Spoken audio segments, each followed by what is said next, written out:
Being an accessible organization is essential when creating a strong and inclusive workplace and society. Tonight, we're talking about workplace accessibility. Hello, I'm Stuart McNish, and you're listening to Conversations Live.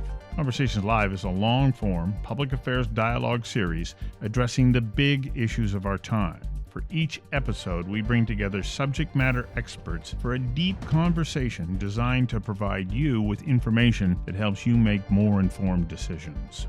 I hope you enjoy it. Tonight we come to you from the traditional territories of the Musqueam, Tsleil-Waututh, and Squamish First Nations, who have lived on and continue to call these lands home. Haichka.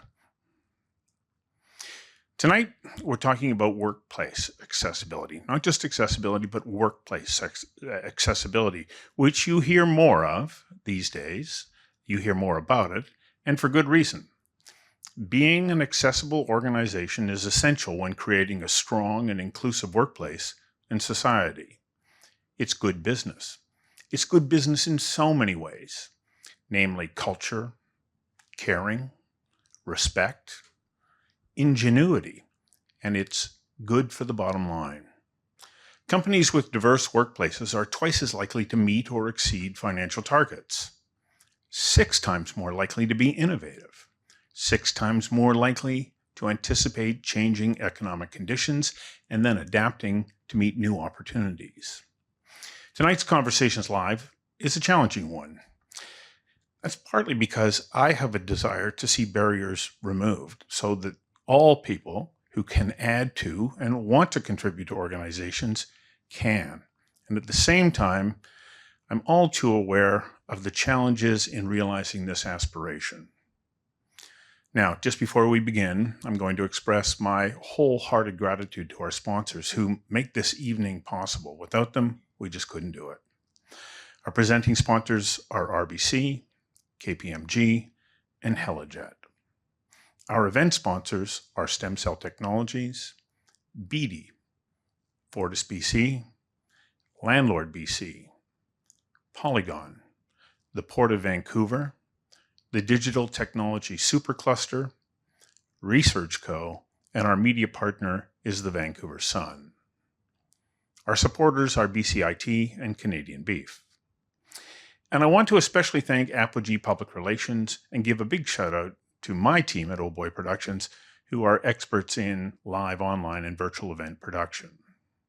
Now, one last thing for anyone who wishes to pose a question, whether you're online or if you're here in the room, please go to slido.com, enter the password conversations, and send in your question.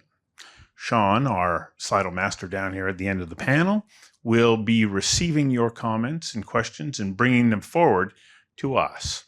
Well, we won't be able to get to all of them. Your questions will help to inform me and others on the panel about topics and questions that we'll be asking through this evening.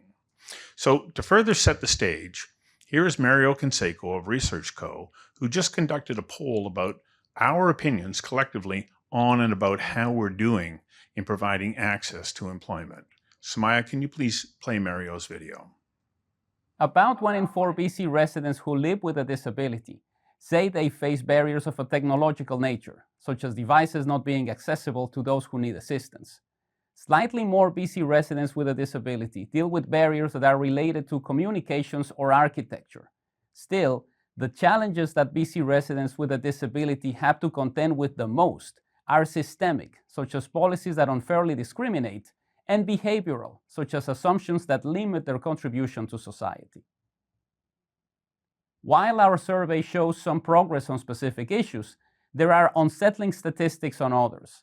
We see that more than a quarter of BC residents who live with a disability had access to quiet areas in a workplace or school when needed, and more than 1 in 5 were able to rely on special supports to complete their work or studies. However, more than a third of BC residents who live with a disability were negatively stereotyped or judged by their colleagues, and 1 in 5 had difficulty entering a venue because it was not suitably designed. Most residents tend to be happy with the way Canada and BC are equipped to assist people with disabilities, but the level of satisfaction is significantly lower for municipalities. These findings suggest that local governments have plenty of work to do to ensure that amenities are accessible to everyone. Municipalities also face a different challenge in ensuring that urban areas are friendly for residents with learning disabilities or those more likely to experience sensory overload. When we look at specific places, however, the differences are staggering. Only 57% of BC residents who live with a disability are satisfied with the capabilities of stores and malls, compared to 76% among those who do not live with a disability. It is also important to note that at this stage, fewer than half of BC residents who live with a disability are satisfied with the makeup of workplaces, and the numbers are not significantly better for parks, beaches, and universities. For Conversations Live, I'm Mario Canseco from ResearchGo. Thank you, Mario. It's now my pleasure to introduce you to our impressive panel. Stephanie Cadieux, Canada's Accessibility Commissioner, Wendy Lisogar-Cocchia, with Pacific Autism Network, Parm Hari, the VP of People, Process, and Performance at the Port of Vancouver. Mark Wafer is joining us virtually from Toronto. He is one of Canada's leading disability rights activists. Kathleen Reid, founder and Chief Communications Officer at Switchboard PR. And from Ottawa, the Acting Chief Commissioner at Canadian Human Rights. Oops, I didn't mention your name, Charlotte. Charlotte Ann Malczewski. Apologies. And we also have video clips from Gillian Frank of KPMG and Joel Denby of RBC. You know, as I prepared for our conversation tonight, I thought and read about people who have fought for inclusion. Those fights include gender, culture, heritage, faith, and of course, civil rights. I was struck by the fact that disabilities affect all sectors of our society. Disabilities do not discriminate. In fact, people with disabilities are one of the largest minority groups in North America. People with disabilities make up the largest minority group in the world, and that number is growing. As we age, our bodies change, our eyesight changes, fades a bit, our hearing changes, our balance, our brains lose more cells every day than they create, our muscles diminish. In other words, changing abilities are going to affect the majority of us. The market for and of people with disabilities is valued at about $600 billion in North America. It's a significant market. And as Arnold Chang, who is a member of the Oh Boy Productions team, points out, in commercials that feature people with disabilities, where they are seen and treated as integral members of society, those commercials send an additional message. And that message is, we serve everybody. It's a positive message to a market that has been underserved and overlooked. I'm also mindful of this line in Dr. Martin Luther King's speech, I Have a Dream. He noted people of color live on a lonely island of poverty in the midst of a vast ocean of material prosperity. The reality is people with physical and neuro challenges live on those same lonely islands. It's time for us to build bridges that provide access that is their right.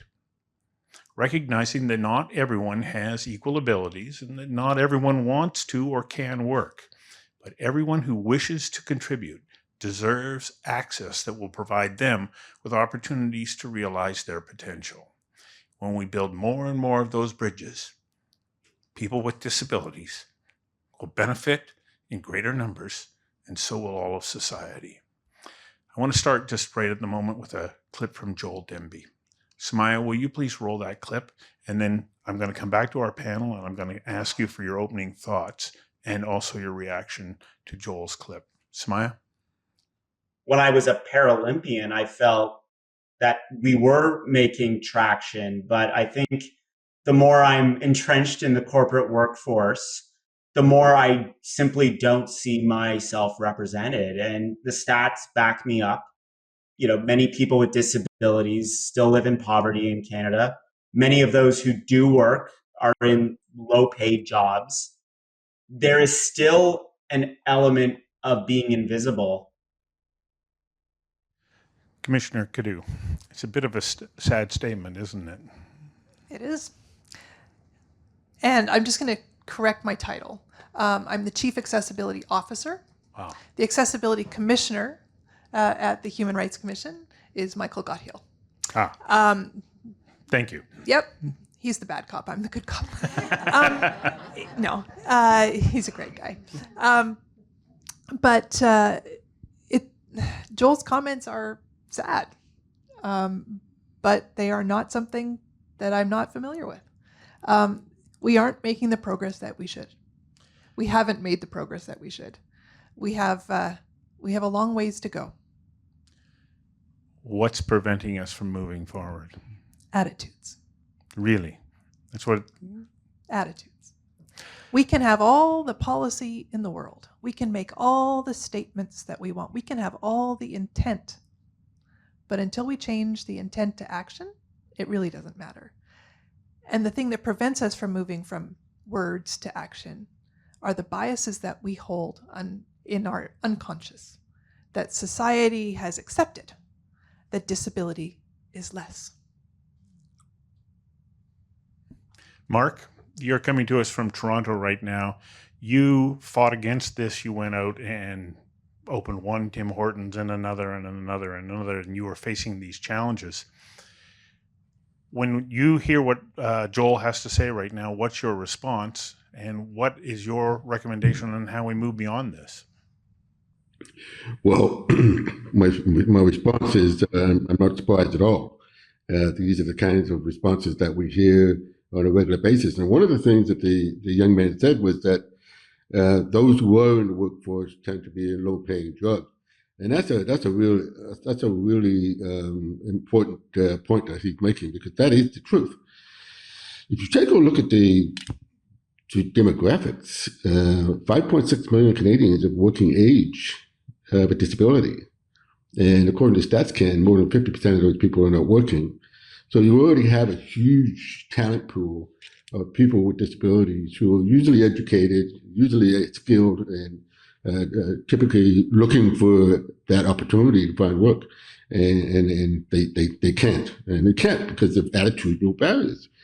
But if you take a look at how we count unemployment numbers, 50% of those 5.6 million are unemployed, but that doesn't include anyone who doesn't have marketplace attachment.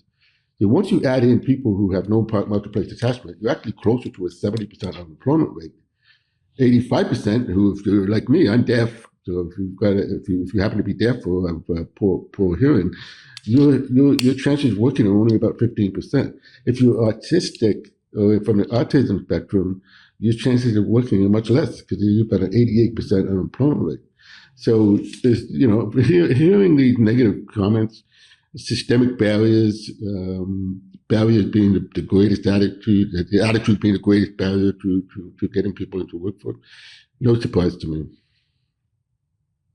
What did you do within your organization to address this, though? Because you, within your company, made an absolute point of ensuring that people who represented a much broader spectrum of society had access to jobs. How were you able to do that and make your business work?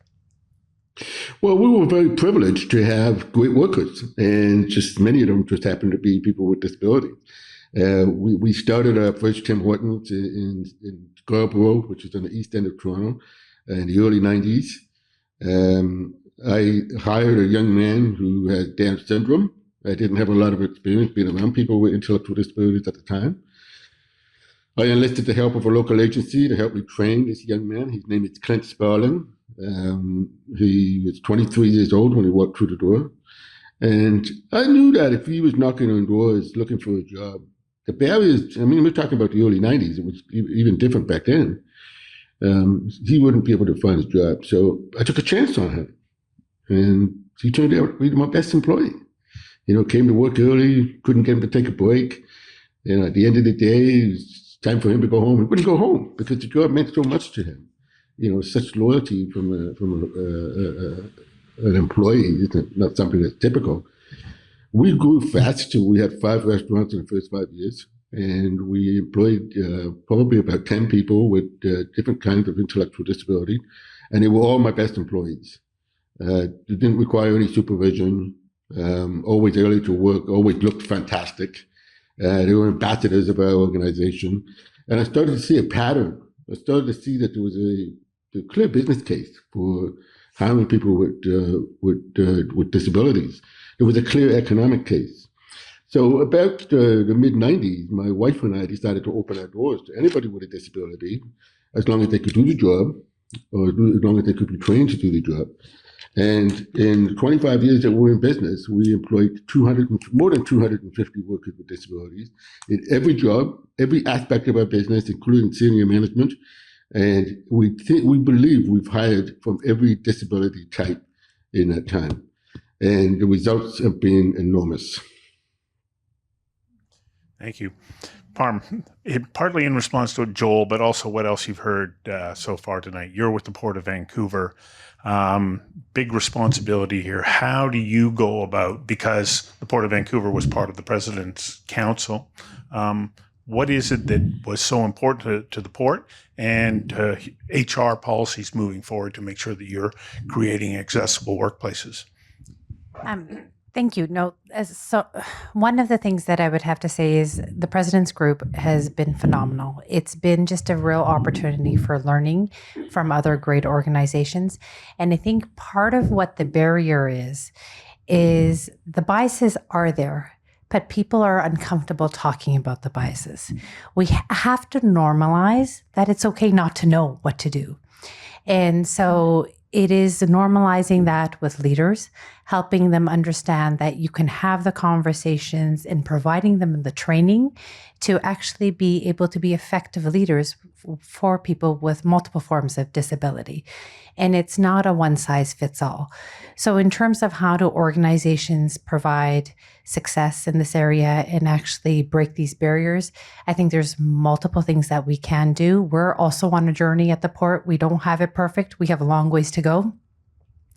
And I would say the journey does begin with ensuring that our leaders have the skills to ensure that they could grow people in their roles and don't see them just in the role that they got hired for. And then that comes to like the whole recruitment cycle, even how we recruit and how we do interviews, that has to change.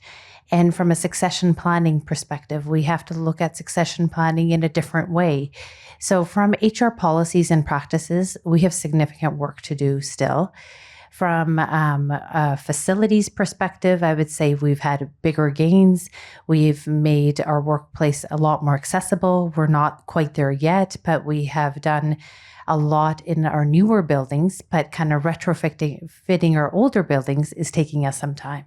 So it's a journey, but I think the most important thing is having the conversations and knowing it's okay to have the conversations, not having all the answers. You brought up a really interesting point when you started, and that was about, I'm not sure how to talk about this. I'm not sure what I'm allowed to and not allowed to say. I mean, I was going through some of those concerns in my preparation for tonight. I don't want to appear to be insensitive or not knowing, feeling that I should. How do we give everybody the permission to say, I don't know, let's work together to figure this out? I think it's exactly that, saying, I don't know, and let's figure this out. And then actually bringing in organizations that help us figure it out. And I think that's what we've done. Like when we've hired people that have autism or they're legally blind, we've actually worked with experts. And we've worked with organizations who specialize in this and help guide us and provide us advice. And I think that's kind of the key to success. Is I think where the failure occurs is when you think you know it all, but you just don't. And it's okay not to. Well, that's a barrier in itself, knowing that it's okay not to know, isn't it? Yeah. Charlotte, I'd like to go to you. You're coming to us from Ottawa. Is everything that you're hearing so far tonight resonating with you? And, you know, can you add to it about how do we start to address these attitude barriers that Stephanie has brought up? In a way that will have meaningful results. Thanks so much, Stuart, and absolutely, very much so. Everything's been resonating. I think, you know, to your point, Parm, about it, it's okay not to know. There's really a lot of incredible work that's been done by the disability rights community to advocate and bring about changes in the way we address and think about accessibility in Canada and around the world. And I don't think we need to think we have all the answers, to go into situations sort of assuming that common sense will get us that way. I mean, certainly to some degree it will. Maybe common sense will tell us that a wider hallway will accommodate, two wheelchairs passing. Maybe it'll tell us, we should have someone print off the materials in larger fonts, or certain small things. But if we really want to move the dial towards a truly barrier-free country where, we're embracing universal access, we can rely on the expertise of the people who live with disabilities and who have really developed all sorts of tools that we, should and could benefit from. And part of that is really an attitude of embracing nothing without us, which is a concept really meant to highlight the need to include people with disabilities in the conversation. And so really that when we're having these conversations, certainly there's going to be things we don't know, and we do turn to the lived expertise of those in the disability rights community who can help us with those answers. And sometimes that does mean, as Parm was suggesting, hiring experts to come in, and other times it's the people you're really directly working with who are the experts in their own lives. And so it's, you bring in a new employee and you say, how can we help you?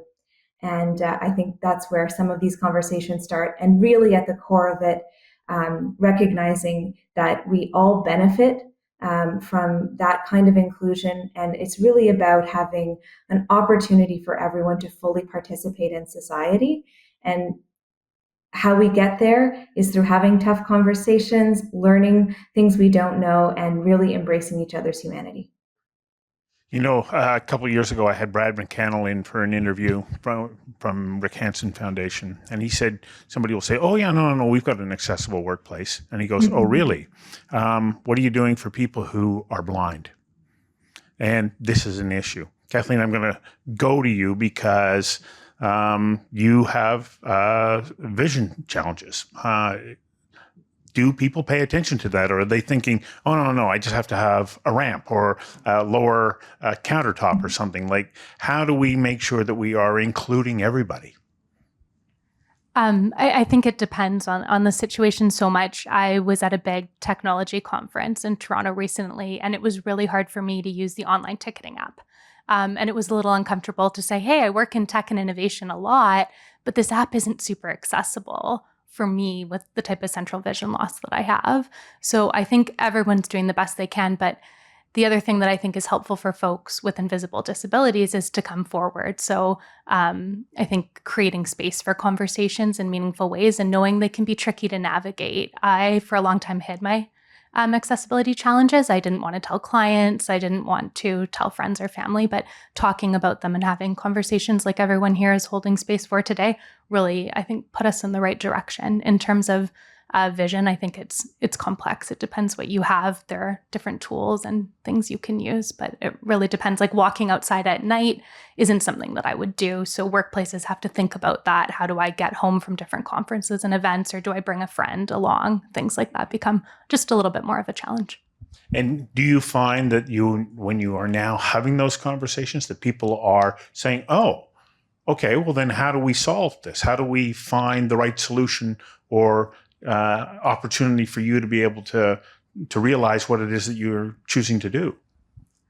I think it doesn't always happen right away, but in having the conversations, everyone has their own biases. Some people will be like, no problem, expense your Uber, no problem. Some clients will say, and others, you just have to find the space and work with people that you want to work with. That's one thing that I've done. So that's been helpful for me, but I think it's so situational, a lot of these things. And Wendy, you are here because of the work that you do with autism, but really you also speak to anybody who has a neuro challenge. As you listen to the conversation so far, where are we at in being able to accommodate and provide opportunities for people with neuro challenges? Well, thank you very much for the opportunity to be here, because often autism and neurodiversity is not brought to the table, being an invisible disability as well. It's really relevant. Is 1 in 29 kids these days are diagnosed in British Columbia.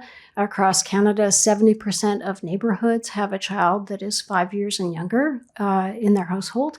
And so it's relevant, it's here, and that's just autism. And for our charity, even though autism is in the name, it's very important that we serve all of those that are neurodiverse. So what that means is that you don't have to have a diagnosis. The diagnosis is completely irrelevant. We are strictly needs-based.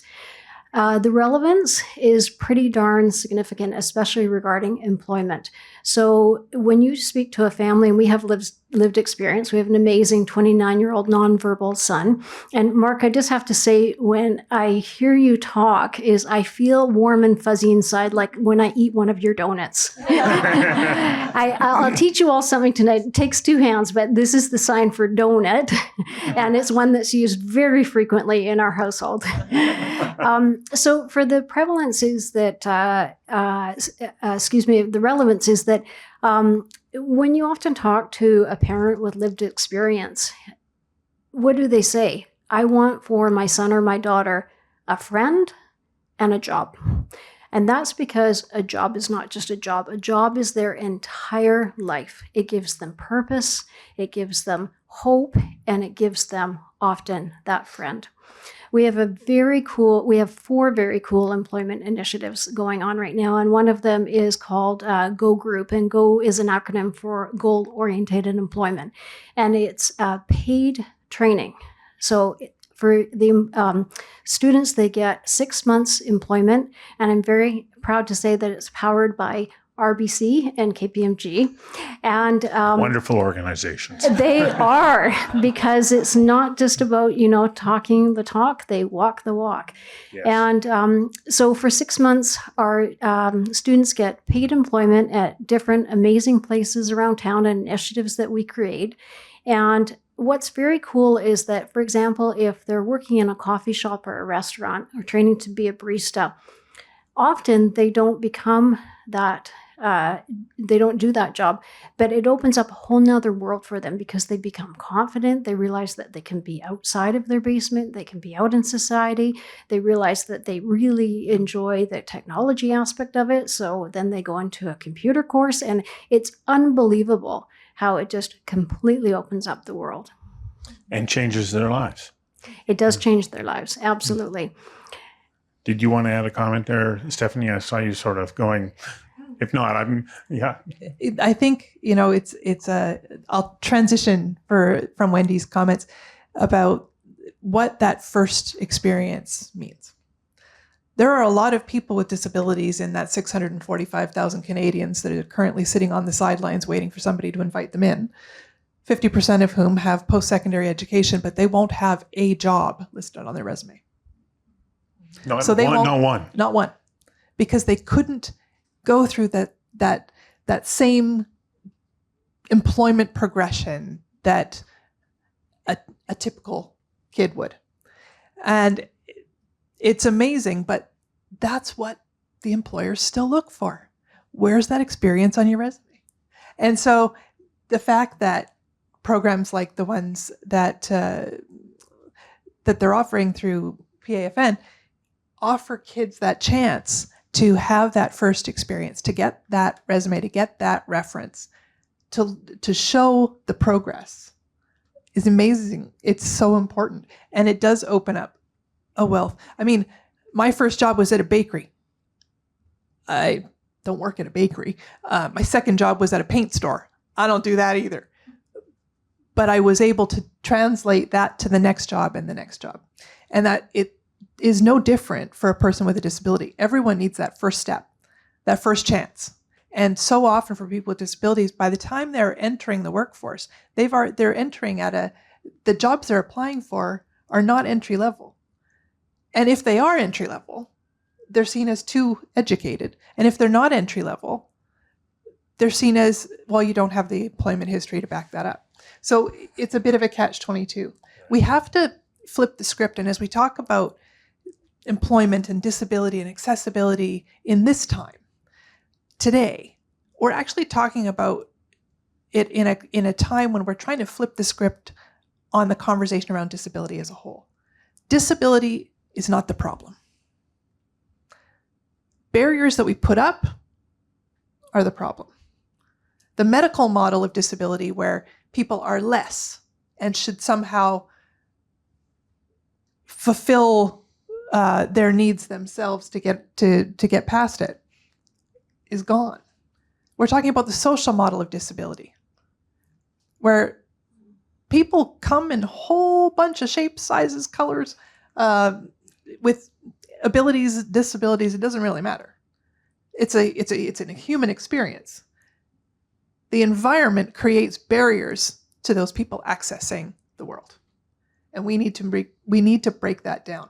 And it's going to take time and effort and conversations, some of which are going to be very uncomfortable for all of us.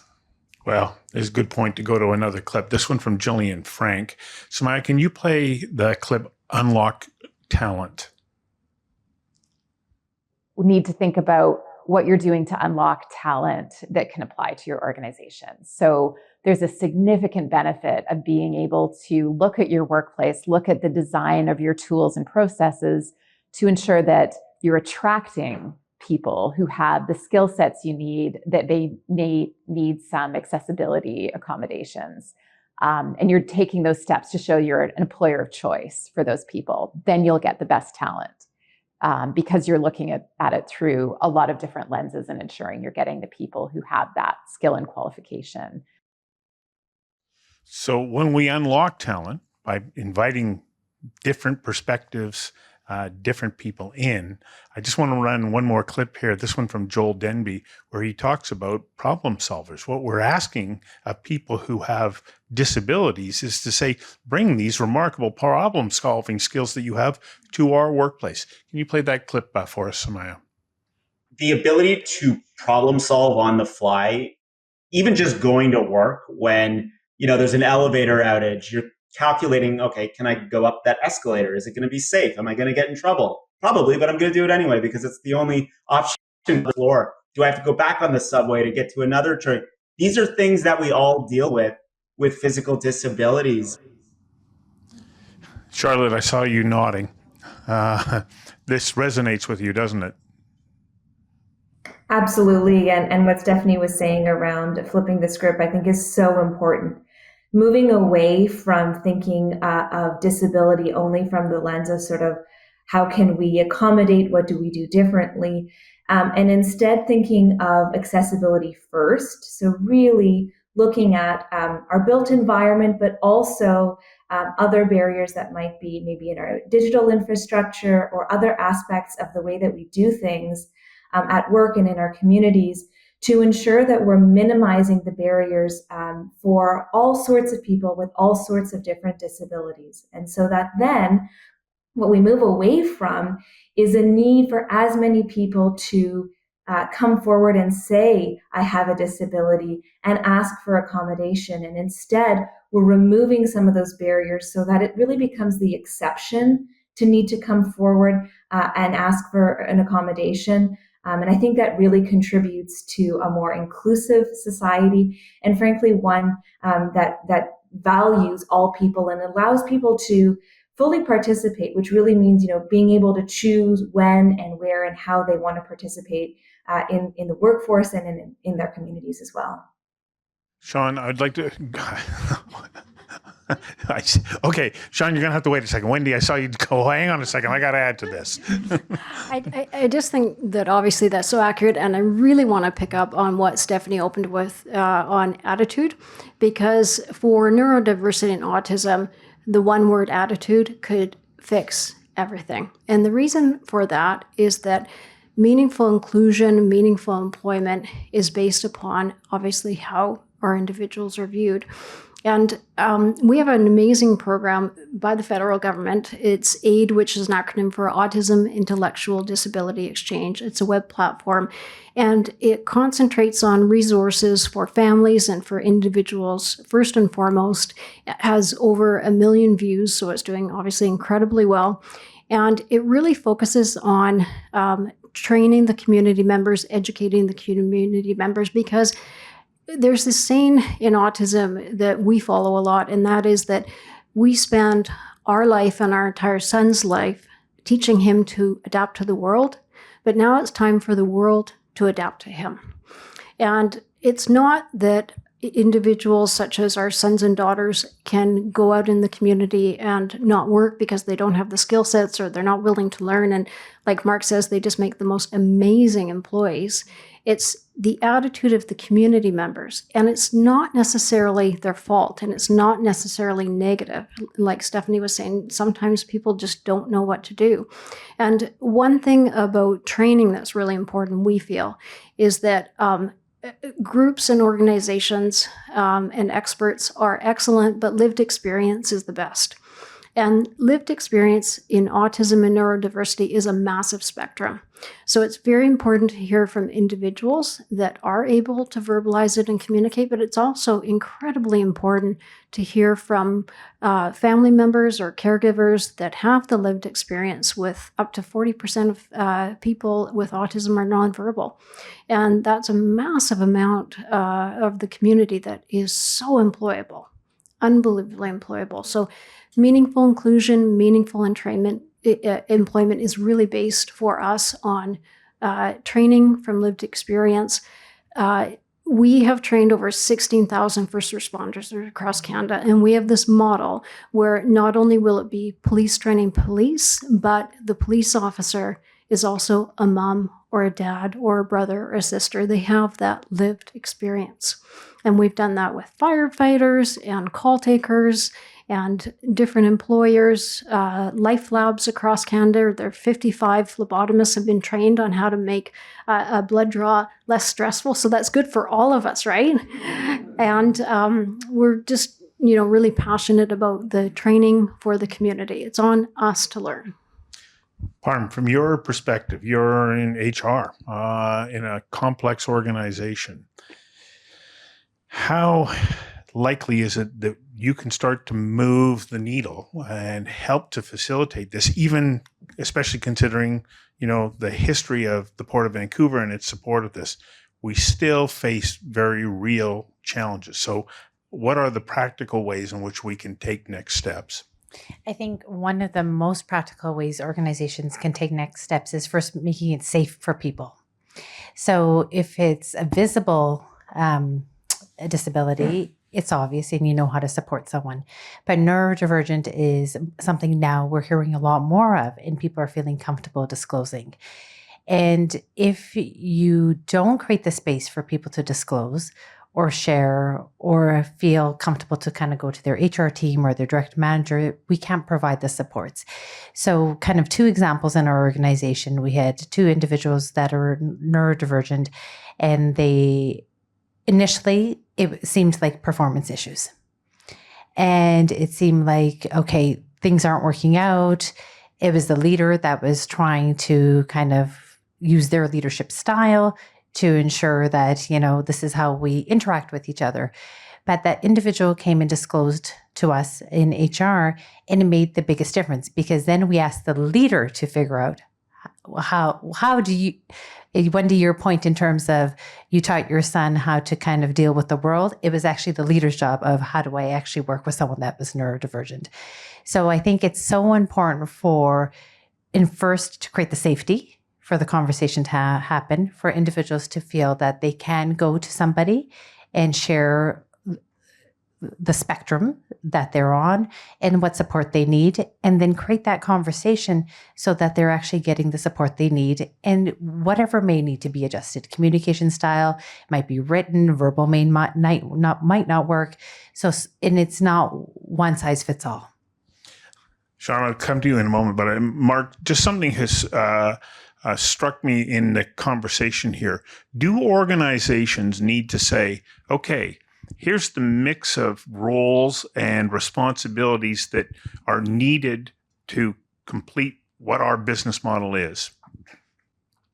Can we reconfigure what different roles are and say, look, a part of this job can be done by a person who has one challenge or another. Here's another part that can fit into that. So that what we're doing is we're shifting around responsibilities a little bit so that we can bring someone in as a support person, because we're saying you can't go out on that construction site because it may not be safe, but you can still be a valuable member of the team solving a wide range of challenges because you know how to solve problems. Is this a part of the way in which organizations have to start to change their thinking? Yes, you're absolutely right. So there's a couple of things that we need to look at. These are the things that I call the 3 elements of success. When you have untapped talent and you're trying to get that talent into the workplace, you need the employer to be on your side. And so there's 3 things that we require from the employer. The first is tone and intent. We need the employer, we need the CEO, we need the business owner. In my case, with 14 Tim Hortons, I was a small business, so it was myself who had to set the tone, and I had to set the intent that we are going to be an inclusive employer, and this ripples down throughout the ranks when the CEO or the owner of the business makes that intention clear to the rank and file. The second thing is, in the interview process, you've got to make modifications for people with disabilities. And the best way to do that is to do what we used to call ATP, ask the person. And the best way to find out what a person needs when they come into the workforce is to simply ask them. You know, I've had people come to work for me who are completely deaf, who are profoundly deaf, who wanted to be a baker, working in a restaurant, working in a kitchen that works on audible warnings. And so an employer would easily say, well, it's not going to work out. If you're deaf, how can you work in a kitchen with audible warning? But they've taken the time to apply. They're smart people. They've applied. So they know something I don't know, even though I'm deaf myself. And so I say to them, take it out, go in the kitchen. You figure this out. You coming back and tell me how you're going to do this job. And each time they came back to me and they said, this is how I'm going to do the job.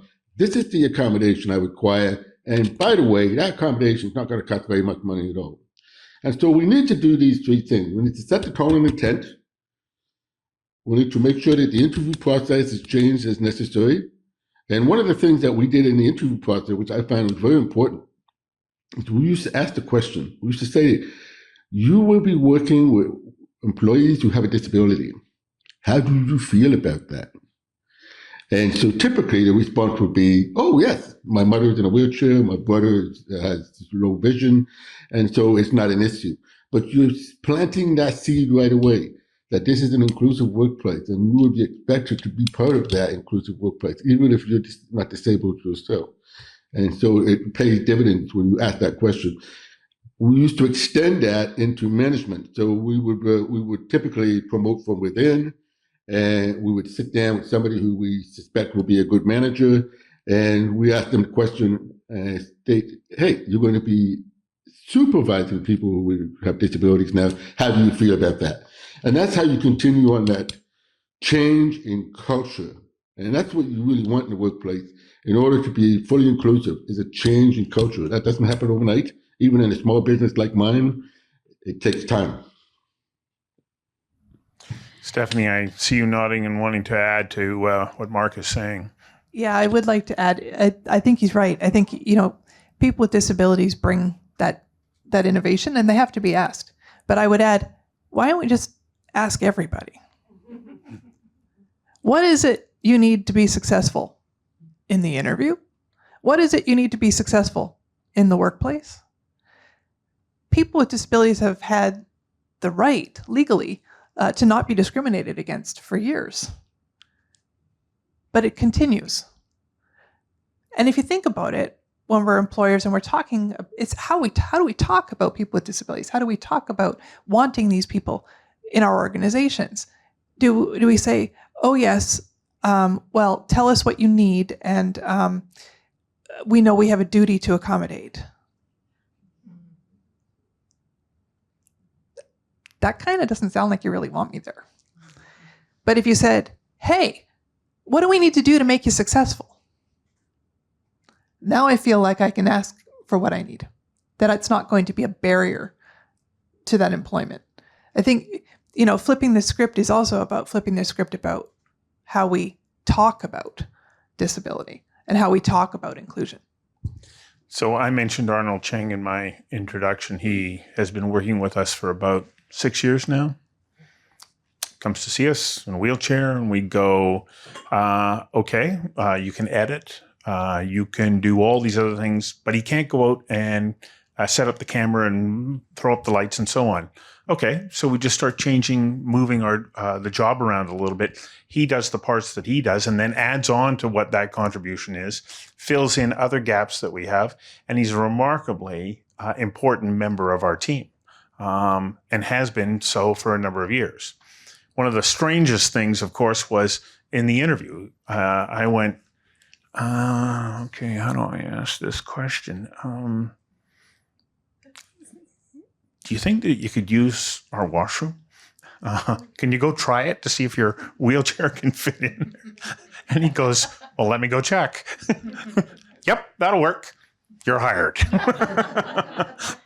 But it seems like you have to have you have to have a willingness to go out on a limb to say, I want to make a difference. Sean, we have to go to Slido, and I can't leave you sitting out there all by yourself all this time. Please, this is an important question off the top here. That top one there? Yeah. Thanks, Stuart. How can we make it easier for the persons with different abilities? In my experience with having a physical disability, I'm always the one working so hard to advocate for myself, which becomes extremely mentally tiring and frustrating. It's an interesting question. Kathleen, I want to go to you because I'm also thinking about another clip from Joel Denby that we're not going to run right now because I'm going to paraphrase it. He says he tells people, you got to use your voice. How important is that? I think it's incredibly important to kind of have conversations and make an impact. It's why I've started to tell people about being legally blind instead of hiding it. My parents were like, oh, don't talk about it. No one will want to hire you. You're not going to be able to work. Different things that they thought just because they didn't know, right? In terms of how it impacts, I think there isn't a certain amount of labor that you hold as the person advocating with your employer, with your client, as you're negotiating what that looks like. I think you have to, own that that's part of the conversation that you're going to have. But I think if people ask questions, I'm always really open to people saying like, oh, well, what can you see? What makes it easier for you? And you don't have to ask them in the right way. There's no real right or wrong way to do it. You're being pretty open and transparent with me, and then I can do that back with you. So in terms of how I have those conversations, that's been helpful for me personally. But I do think there's a lot of extra labor that you hold when you're an employee, whether it's switching from Teams to Zoom to Hangout. That's hard for me. I don't have great central vision, so my computer has to help me do those things. So I do think there's little things that you can just think about, and it would be different for anyone with a different accessibility challenge. Mine's pretty unique to central vision. In whatever case you are, making little tweaks and changes in behavior is so helpful. So if I have a day of meetings, I have to put just 10 minutes between each and every meeting, and I'm open with my team about that. I might not get there on time. It might be harder for me to find mute or unmute. WebEx I was on the other day, I couldn't figure out WebEx for the life of me. So just different things that people can think about. Stephanie. Yeah, I think it can be exhausting for people. Now, I can't hide my disability, so it's kind of obvious.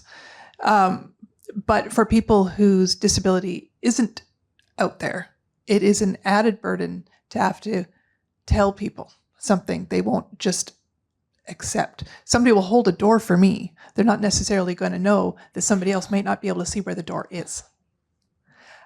So don't underestimate the power of allyship. That's a good line. There is, that's not mine, I'm sure. The reality is that people with disabilities are expected to advocate for themselves over and over and over again, and to tell their story over again and over again. And it's exhausting and in some ways demoralizing.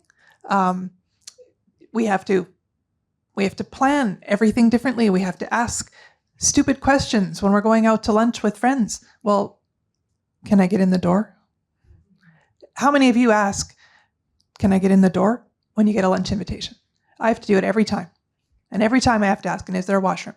And is there parking? And it's exhausting. So if you can do that in advance for people on your team, for people that are on your team that you might not know have a disability, that you've said in advance, we've checked, the restaurant is accessible, there is parking, there is a washroom. The meeting we're holding it on this. We've got this technology. It's available. The captions will be on for those who need them. The interpretation is available. Just do it by a matter of course. It's just how we now do things. We ask these questions. We ask, are there any food allergies? Why can't we ask the other questions? So Joel Denby brought up a point, and Wendy, I'll get you to speak to it. He talks about ableism, which was a term that I hadn't heard before. He said, but people with disabilities get looked at, are you capable of doing this? And that goes back to barriers, but having to use your voice and speak up has to be exhausting. And that you have to have, as Stephanie just said, sometimes you have to have allies and people advocating for you as well. I can give you a great example of the power of, how do you say allyship? Okay. So Tamara Vrooman, President and CEO of YVR Airport, with her help, our charity has partnered over 5 years to train over 26,000 employees on Sea Island there. So we're talking all of the different departments there. And can you think of anything more stressful than going through an airport for all of us? But again, I think to Stephanie's point about it should be for everybody that we're looking at this, is that it's really stressful for somebody with autism and neurodiversity, but for us too. So when I was working with Tamara on setting up this training partnership, I said to her, I really hope that this is going to decrease the amount of complaints that are going to come across your desk.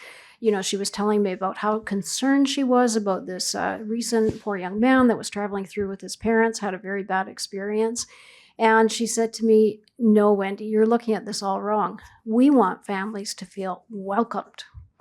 And that was a light bulb moment for me. I had never imagined that my son with autism would be welcomed anywhere and welcomed in an airport. And that's really what you're talking about there, is the perspective on this. It needs to be changed.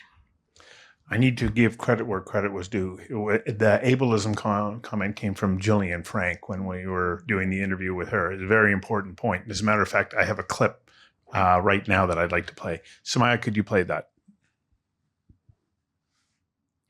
I think there's still a lot of ableism in the sense of people thinking that anyone who has a disability is less capable, less intelligent, less able to do the job, and they're the ones who need to do the work to become sort of normal or to fit into the office environment. So there's this big culture shift to say, we as companies need to be the one to take the steps to create a more accessible, broader, systemic approach to ensuring that there's inclusion at the workplace of all of these people. So, Parm, that's much to your point earlier, isn't it? This is where it becomes the responsibility of the organization. It does. It has to become the responsibility of the organization. Like, I've done a lot of work in DEI for a long time, and it's the same pattern. It's, don't expect the people that have the lived experience to actually become your teachers. You're actually placing the burden on them. Mm-hmm. So there's such emotional attacks that's attached to that I don't think we talk about enough. And it is important for people to be able to feel safe and share, but don't expect them to be their teacher, be your teacher all the time. I think that's where organizations can make the biggest difference, and where kind of roles like mine can actually make a huge impact in training our leaders so they actually have the skills and understand words like ableism and allyship, and how are you actually being effective. Sean, we have another question here from Jason, and it's directed to Mark. It is. Can you share that, please? Mark, did your employees encounter any overtly negative customer biases and attitudes directed towards their disabilities, perceived or real, or even from their colleagues? If so, how did you navigate those situations with your teams? So you fix that with tone and intent. Of course, we had negative issues. Thankfully, there were very, very few. Customers tend to gravitate towards employees who have a disability. It's important to remember that the statistics show that 23% of the Canadian population have a disability, but when you add in close family members, mom, dad, brother, sister, son, daughter, you're now at 65% of the Canadian population. So, in my 14 restaurants, I've got about 15,000 customers a day. 65% of them are directly affected by disability. They either have a disability or they have a loved one at home who has a disability. The culture shift takes time. And once you create that culture shift, those sorts of issues start to go away, especially internally. We had employees, we had managers who would come to me and say, Mark, this is not working out. We need to remove such and such, or we need to remove this person because it's not working out.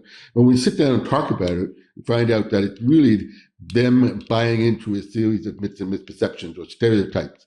And they're not looking critically at what this employee is doing from their work ethic and the job that they're completing. And once you talk it over, once you look through it, and get them to focus more on what this person is doing, you realize, hey, their productivity is just the same as everybody else's, if not better. Their absenteeism is better than everybody else's. Once you've had that discussion internally with your management team or with employees who may hesitate to work with people with disabilities, that's when you start to see some changes. It's very, very rare. It has happened, but it's very rare when you have to take a manager and say, you know what, this is not working out. You don't get it. It's not working out. I can't train you. I can't get you to understand this. I can count on one hand how many times that happened in 25 years. So to answer the question, it's rare. It does happen, and there's easy ways to fix it. What was the response from the customers that supported you as a company making these opportunities available? Was that a business advantage for you? Absolutely, it's a business advantage.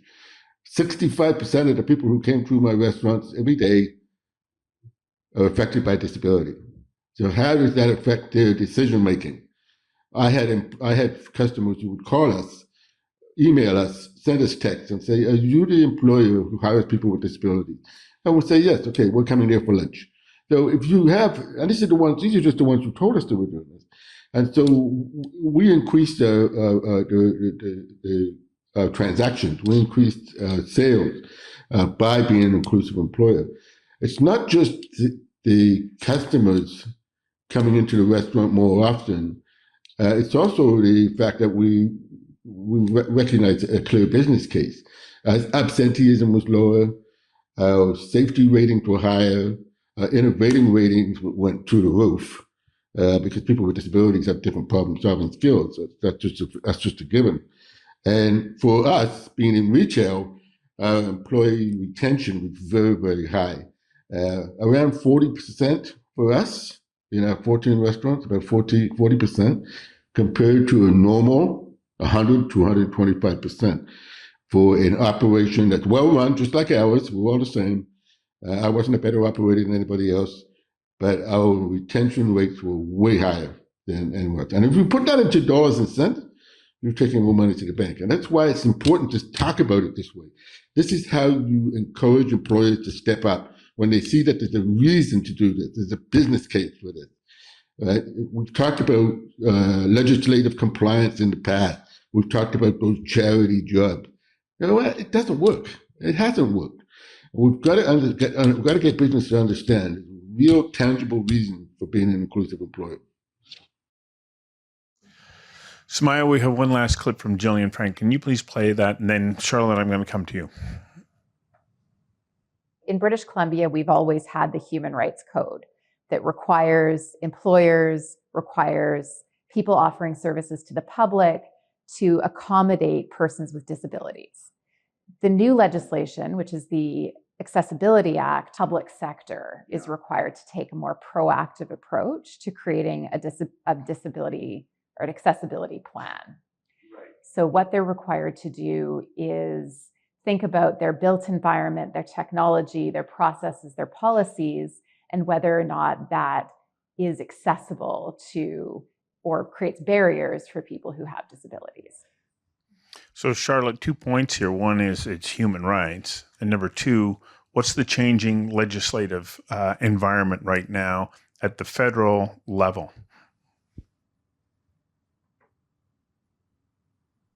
Yeah, absolutely. So I think that point about this being a human rights issue is so important, and certainly, different logic will resonate with different people, and for different purposes. And we really recognize that for a lot of people, the business case is the one that might resonate.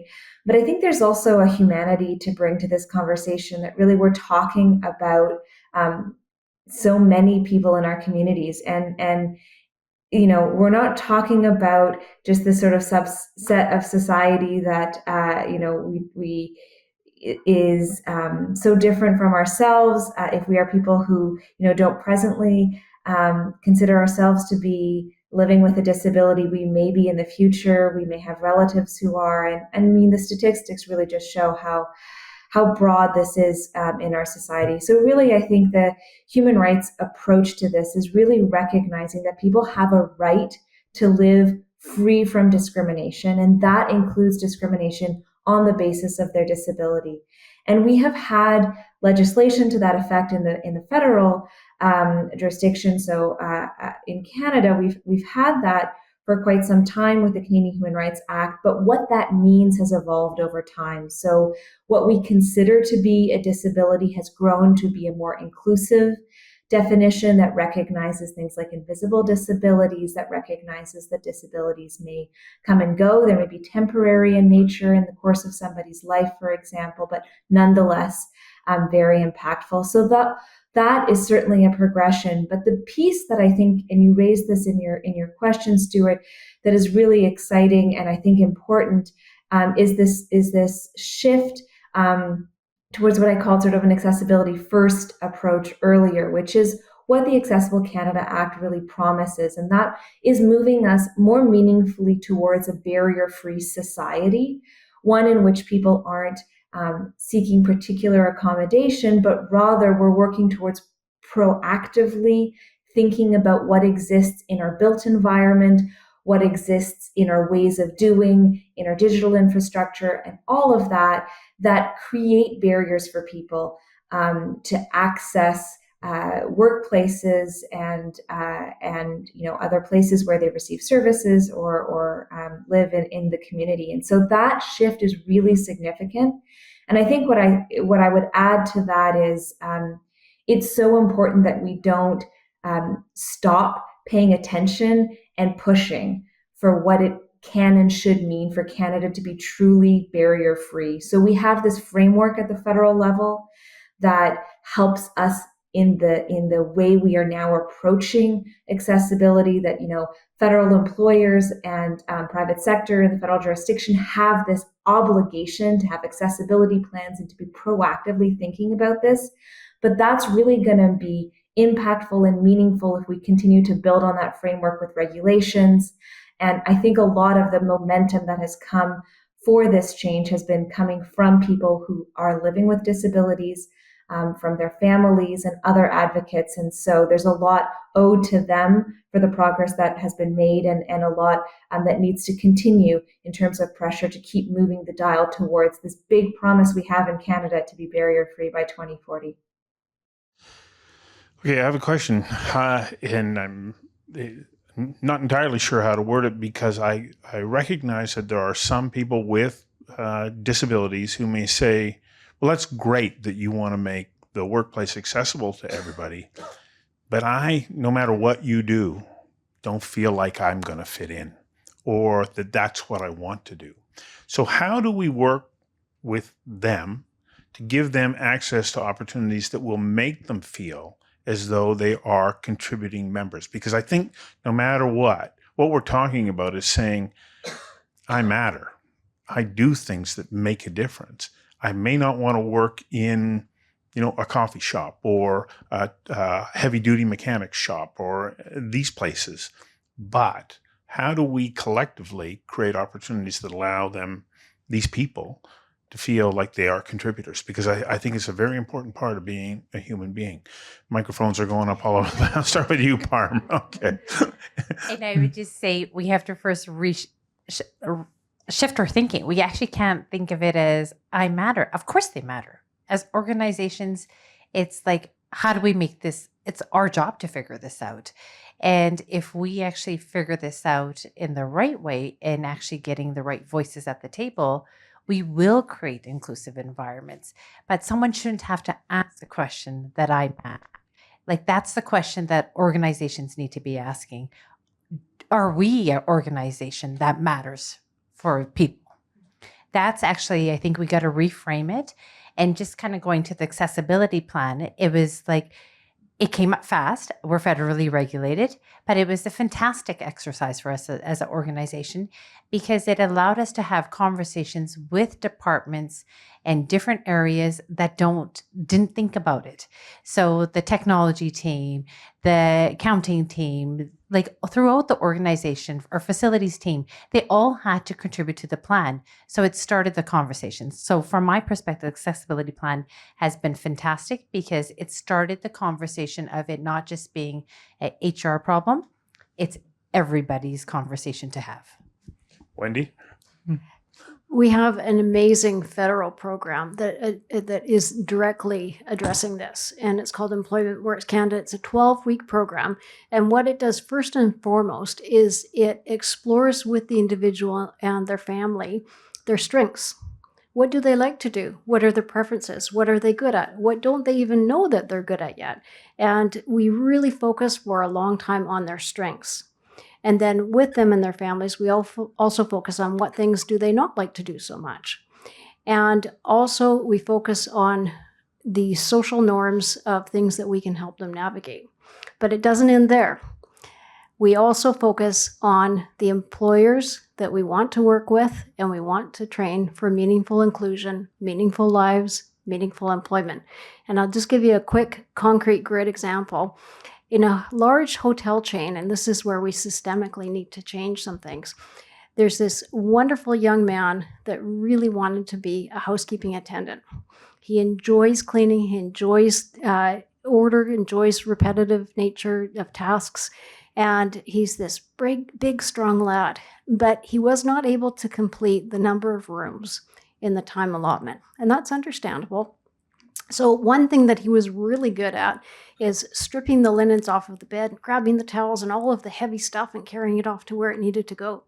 And if you want and had to make the business case of how much faster that housekeeping team would be with his asset and what he loved to do, and the team members loved having him, but in large chains, and again, this is understandable, they were not able to break that protocol, across an international chain. And it stopped right there until we came along. And so we're continuing to explore that, and that's how we're going to be changing the attitudes. So Kathleen, you run a smaller shop. How many people you got working in your company? So my company was sold to a larger company, Yeah. but in January I had 5 people working with me. So as a smaller company, and you being entirely sensitive to these issues, what were you able to do? Because it's easy for somebody to say, well, that's great for a larger company, but I'm not a larger company. So how do I make these opportunities available to people when we don't have those same resources? I think in a small team, we're so lucky because we could have conversations on what worked best for each individual in really meaningful and authentic ways and how we could help. So for some people, going into an office is a really difficult task. For someone who maybe we had someone on our team who had ADHD, they can find different areas where they can focus really well. Different times a day they could do their work. Sometimes it wasn't first thing in the morning. There are no issues with that. They're amazing working from like 9 p.m. till midnight and can power out writing some of the best content I've ever seen. So I think it was we were in a position of privilege, and being such a small team, we were able to just really have authentic dialogue on what works for you, the individual. And I think everyone, all of us as humans, we all want to be seen, we all want to be heard, we all want to be listened to, right? It's so fundamental in us. So I think just do that for everyone. And one of the points that I really loved is we could all have an accessibility challenge at some point in our life. I look at friends and family who've had a concussion and are going back to work and recovering. This isn't just, one person that you know. It's not an aunt, it's not a friend, a son, a daughter. This could impact you. How would you want to be treated in that situation? Because I think when you bring it back to self a little bit, you can say, what questions would I want to be asked? And those are usually the right questions to ask in these situations. Stephanie. I'm going to go back just a little bit to your question, okay, well, what do you say to somebody who says they don't feel included? The Accessible Canada Act sets us on a new path. And it's really great that the federal government and federally regulated employers are now undertaking these plans and doing this thoughtful work about how do they remove the barriers on behalf of all. But how many people get up in the morning and go, oh, good, I'm going to go interact with my federal government today? Right? Nobody I know. I mean, this alone will not create an accessible experience of life for people, right? So the provinces are also coming along on this journey. They have a role to play. The municipalities have a role to play. That's where the rubber hits the road in terms of accessibility and community, right?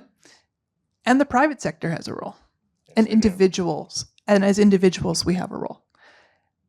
I think what I would say is, don't wait to be told you have to make a plan. Think about it now. Start thinking about it. There's nothing preventing you from doing this work other than yourself. I have to share a wonderful little cartoon. I don't have it, that Arnold had shared with me a couple of years ago. Outside of school, there's all these kids lining up to go inside, but there's snow, and the janitor is out there cleaning off the stairs. And there's a wheelchair ramp, and there's one kid in a wheelchair. And the kid in the wheelchair says, well, when are you going to get to the wheelchair ramp? And the guy goes, after I clear the stairs. But the kid in the wheelchair says, yeah, but if you just clean off the ramp, we can all get in. I think this is the way that we have to be thinking about things. Mark, when you looked at addressing some of these challenges in your business, because you were a series of small businesses, what were the costs that you had to incur to be able to make sure that you could provide the right tools for your staff? Because I think, and I'm asking this question from the perspective that I think a lot of people go, it costs a lot of money to do this. I can't afford it. Well, the cost is really a myth. We're looking at about 65% of our employees with disabilities didn't require any accommodation at all. And about 35% required a small accommodation. That would be around $500 or less. And most of that was extra training. And only about 4% of employees with disabilities require inexpensive or ongoing accommodation. So it was really low. But the interesting thing is they're adaptive. And to your story about clearing snow, that's an adaptive answer that the person in the wheelchair gave. Right? You clear it for me, you clear it for everybody. And that's what happens in the workplace when you make accommodations. You make accommodations for everybody. One of the stories I always like to tell is this: I got a job. This was 25 years ago. I found a job for a man who wanted to work in a factory, and he was putting together electric motors, and he was having difficulty. He was good at putting them together, but he was having difficulty knowing which part came next. It was about 40 different parts. So we made him a template, and he used the template to be able to put them together. 2 months after he started that job, we received a call from the owner of the company looking for 40 more templates because the man who was disabled, the worker with the disability, was actually working faster than everybody else because he had the template. So when you make accommodations for someone, it's totally adaptable to everybody else. I feel like we're just getting started, but we're almost out of time. And so I just want to go back to each one of you and for some closing thoughts. Charlotte, I'd like to start with you, and then we'll work our way across the panel. Thanks, Stuart. So I think we've really heard just so much insight on this panel, and I think in many ways it is an example of the concept of nothing without us. So we've heard from many people with lived experience of disabilities, of family members, of employees with disabilities, talking about the ways that they have, changed their perspectives, changed how they're doing things, and what they're calling on the rest of us to do. And I think we really need to heed those calls. It's very clear from this conversation, I hope to everyone listening, that a truly accessible society, one where everyone has the freedom to choose where, how, when to participate and can do so fully, is really a society in which everyone benefits.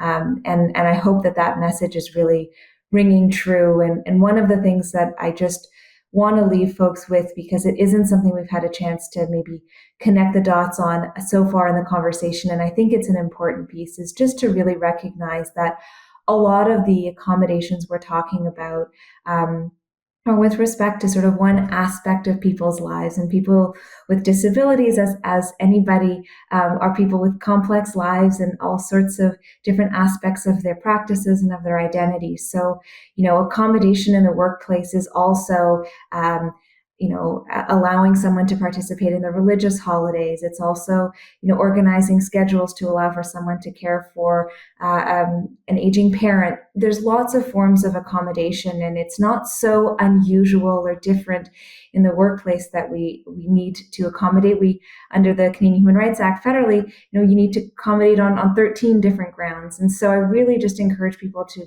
sort of think about this as just one part of the many ways in which we make our workplaces more inviting, more inclusive, and really better places where we can all succeed. I think that's really important in recognizing that,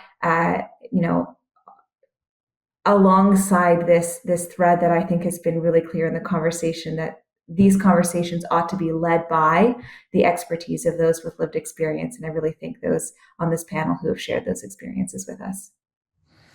Parm, I'd like to go to you next.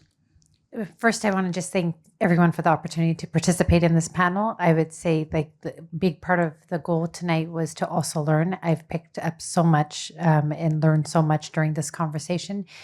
And I think we're on a journey. The Port has done some great work, but I really look forward to partnering with more organizations. And how do we do more? We've just on the tipping point. Wendy. I've referenced a few times the word meaningful, and to us what we mean by that is meaningful inclusion is about, are the first responder trainings working? And we've had so many police officers come to our center afterwards and saying, hey, we used this tip and trick and it actually worked, and it's just so powerful, and you can see just how happy they are. And on the meaningful employment, it's another one that we're really passionate about, because we don't want to just be ticking boxes. Same thing on the trainings, is we don't want to say we've trained this many numbers, we've received this funding for this many, and we find that too many organizations, I think innocently and naively, are doing that. Same thing on the employment. How many times have we said, not that, we've employed so many people with autism, have we checked in with the people with autism and their families, how happy they are and how much retention that we have in the company, that they're really, truly happy? And my parting thought would be, if I could, as an autism mom and entrepreneur, is like sort of call to action. And so my one ask would be along the lines of attitude, is that we say a lot, even just in the community, one line, how can I help? So if you see a young one or an older adult in the grocery store and you see that the caregiver or the family with them are having a difficult time, the person with autism or developmental disabilities having a meltdown, you just go over and say, how can I help? And that's the training that we've done with the first responders. It's pretty much just time, space, compassion, following the caregiver's lead, following the family's lead. And I really did find it funny in the police training when we started this, they said, well, we have to talk about TPI. And I think, okay, what's TPI? And they said third-party intermediaries, and that's the caregivers and the family members. So to all the TPIs out there, keep going. Kathleen. Everyone's said so many things. I like how can I help in any situation, because I think asking that question, I'll struggle with wayfinding signage often in airports, and people kind of, what's this person doing? I'm maybe taking a photo and zooming in or getting something read out to me. And if someone just said, hey, can I help you find your gate? Or you had a gate change and now you've got to go here.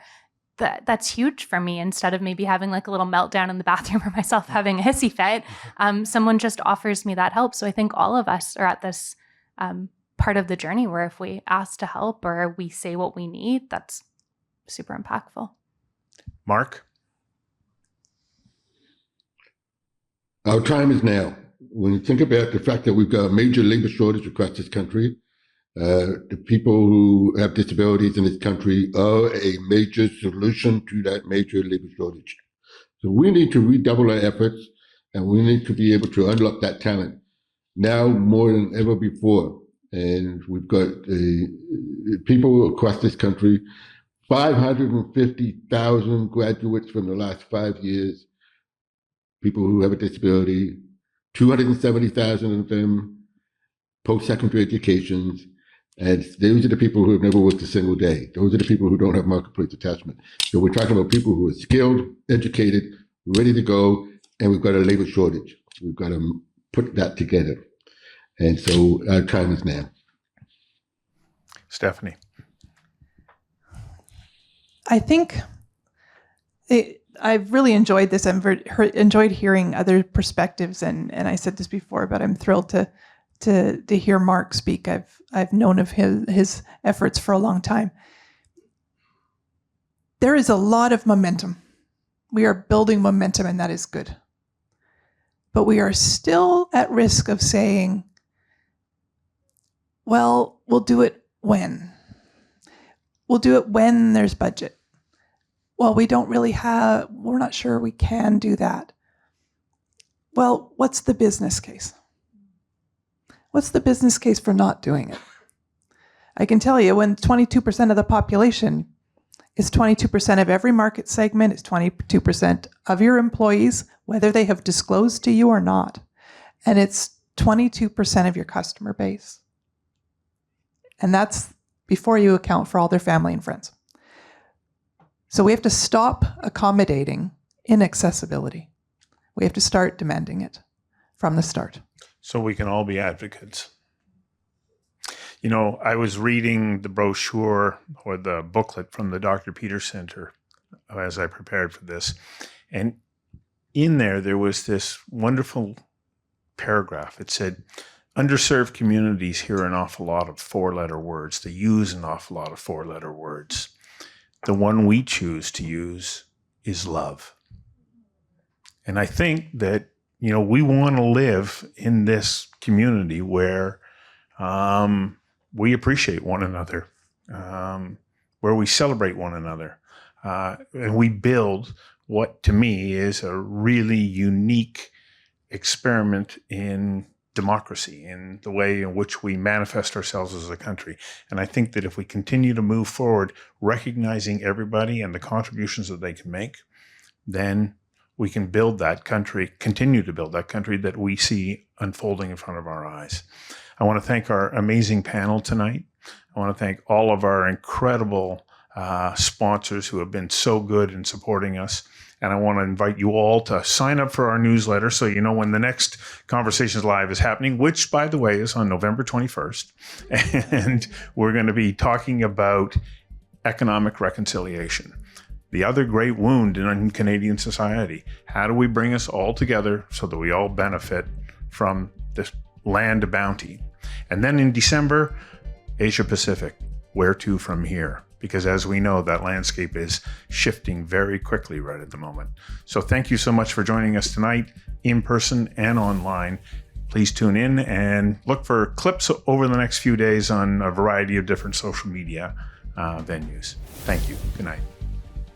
Thank you for tuning into Conversations Live, an Oh Boy Productions program. If you enjoyed this conversation, you can find our previous and upcoming episodes at conversationslive.ca.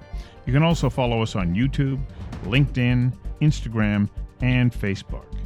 Again, thank you. I'm Stuart McNish.